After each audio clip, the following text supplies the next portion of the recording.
We are building the Connect 4 project from the YByte Python curriculum available at www.ybyte.in. Having built the horizontal winner and the vertical winner, now it's time to look for the positive sloping diagonal. We call it diagonal 1.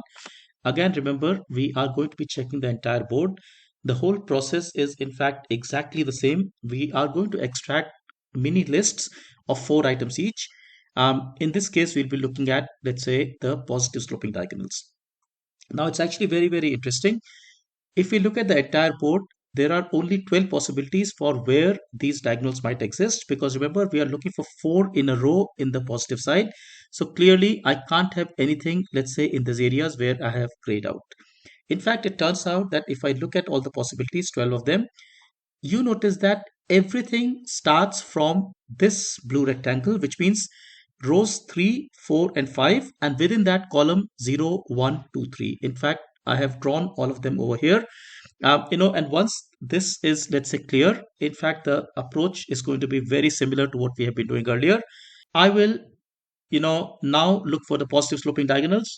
Basically, remember, my rows have to be between 3 to to the last row, which means I'll do range from 3, starting from 3, going in steps of 1 till n rows, which means I'll go 3, 4, 5 to n rows minus 1. In this case, it'll be 5. And columns is from 0 to 3, because remember, the start is what I'm looking at, and the start for any of these, let's say, rows of 4 has to be inside this rectangle. So all I do is to just kind of scan through this rectangle. Of course, the innermost for loop is important here, because that's where the list is forming. This indexing is very interesting, because this indexing is making it slope, like looking at a diagonal sloping upwards. Now, how do I understand this? Well, I'm doing jj minus cnt, kk plus cnt. Essentially, what I'm saying is that, look, go upward in rows and go to the right side in the columns.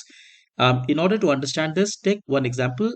For example, let's say I look at, let's say, this starting point. So I am looking at, a row index of 3 and column index of 0. So what I'm doing, so I'm going, let's say, upward in row, which means the row index goes from 3 to 2, column index goes from 0 to 1. Then I go from 2 to 1 on the row index, column index I go from 1 to 2, 1 to 0, and 2 to 3. So essentially, what I'm doing is jj minus cnt and kk plus cnt.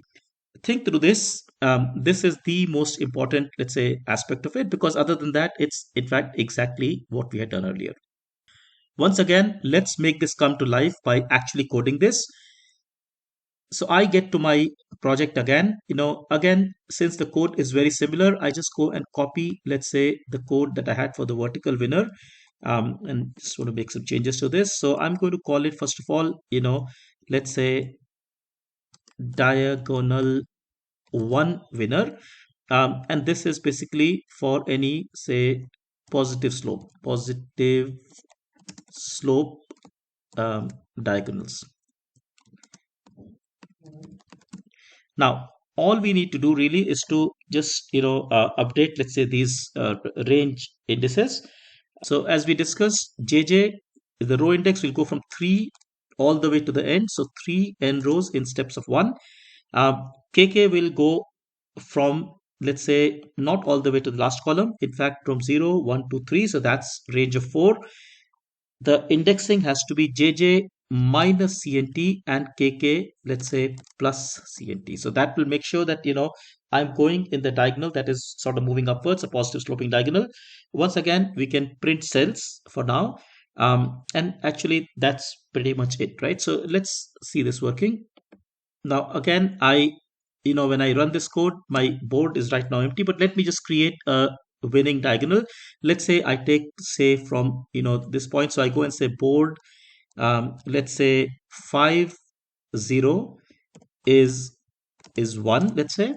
Board, let's say 4, 1 is also 1.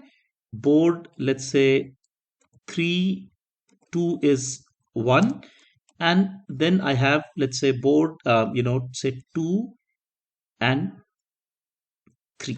Now, again, you have to be a little bit careful. So this is basically second row, third column. So if I do this, we can, of course, make sure everything is okay by looking at this display board. We notice that there is a positive going diagonal appearing here. if I were to, let's say, check for, say, diagonal 1 winner for 1, I expect to see a true. In fact, it goes through, and the moment I see a winner, I see a true. Uh, Very logical, right? We can take one more example. Let's say I just go to my board and I say I want to create, for example, let's say starting from this place onward. So that this is 0, 1, 2, 3 and 0, 1, 2, 3. So let's say I start from, say, 3, 3 is, let's say, 2.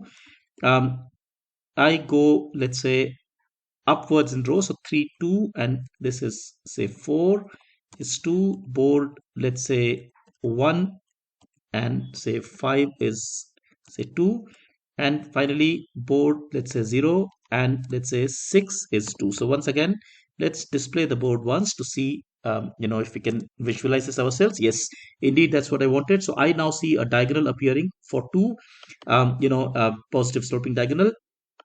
If I were to, let's say, check for winner, say over here, check diagonal winner, let's say in this case, if I were to give 2, that is indeed true, and in fact that's what I expected. Now just really I so before I wrap this up, let me just undo, let's say, this let's say comment out this particular statement so that cells don't get printed. In fact, I'll do the same thing on the checking for vertical winners. I hope this has been clear. Really, the interesting bit here is the indexing on this list, the board list, and you see how we are using two-dimensional indexing to go across a certain diagonal. Think through it carefully and go through it slowly. Building activities makes programming fun and makes us learn much better.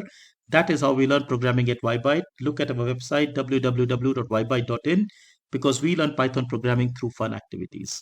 Take care. Thank you so much. Bye bye.